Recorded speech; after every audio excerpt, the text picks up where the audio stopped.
What's going on, guys? Welcome back to my channel. Thank you for stopping by.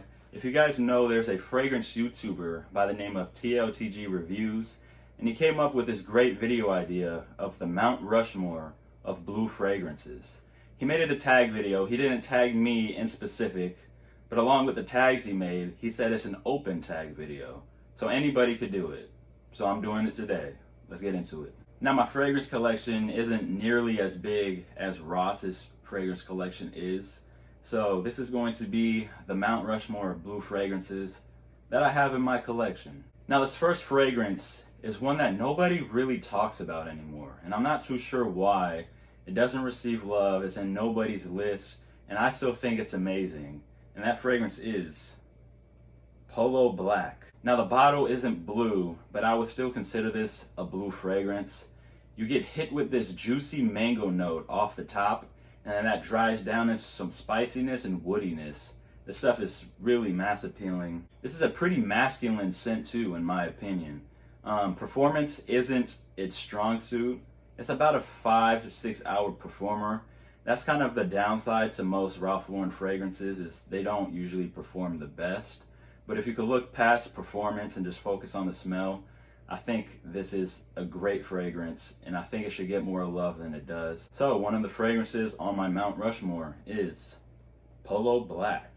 Now, this next fragrance kind of paved the way for light blue fragrances, and this was in Ross's video as well. We have a couple of fragrances that are similar, and that fragrance is Dolce & Gabbana Light Blue Pour Homme. I still remember the first time I smelled this. I couldn't believe something could smell this good. You get hit with citrus off the top, and then it dries down into this spicy pepper, rosemary, incense, oak moss. Super mass appealing, super fresh. Ladies love this stuff. Huge compliment getter. Performance is all right. It's about, I would say, a 5 to 6 hour fragrance, just like the Polo Black. But I don't really care about performance. If I love the scent, then I'm gonna buy it and I'm gonna wear it. So yeah, the next fragrance on my Mount Rushmore is Light Blue Pour Homme by Dolce & Gabbana. The next fragrance up is kind of a given. This fragrance was released in the 90s, and it is still the most sold fragrance around the world. That should tell you something. You guys probably know where I'm heading with this.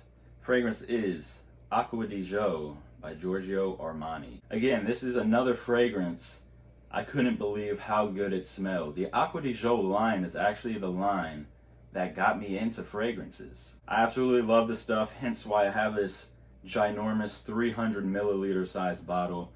You get hit with citrus off the top, a lot of citrus, white floral, a cologne note, which really paved the way for men's cologne in the 90s, and has some slight woodiness as well. This is still a great fragrance in my opinion. There's always debate, people talking about if this is dated or not, but I think the numbers don't lie. You know, this is still the most sold fragrance ever, and people are still buying it to this day. So yeah, next fragrance on my blue fragrance Mount Rushmore, Acqua by Giorgio Armani. Now, this final fragrance is kind of a dark horse. I just got it in about a week ago, and I think it's one of the best smelling blue fragrances ever made. And that fragrance is Bad Boy Cobalt by Herrera. This is like the quintessential blue fragrance in my opinion. Like, if you want to just rack in compliments and just turn heads, this is the way to go, guys. Off the top, you get hit with just lavender and pink pepper, which gives it this nice fresh spiciness. And then it dries down into a plum note, which is kind of unique for men's fragrances. It's like a fresh, fruity plum, and then in the dry down, it's very woody. Performance on this is amazing. 8 to 9 hours, easily the best performer in this entire list. I would highly recommend you guys getting your nose on this. So if you do, I think you're going to buy a bottle. This stuff is amazing. Again, the final fragrance on my Mount Rushmore, Herrera, Bad Boy Cobalt. Alright, that's my Mount Rushmore of blue fragrances. Let me know what you guys think in the comments below. Tell me what fragrances you have and that you would put on your Mount Rushmore of blue fragrances. Shout out to Ross from TLTG Reviews for coming up with this video idea. You're killing it, man. I love your channel. Keep grinding. And yeah, guys, I'll see you in the next video. Thanks for watching. Bye.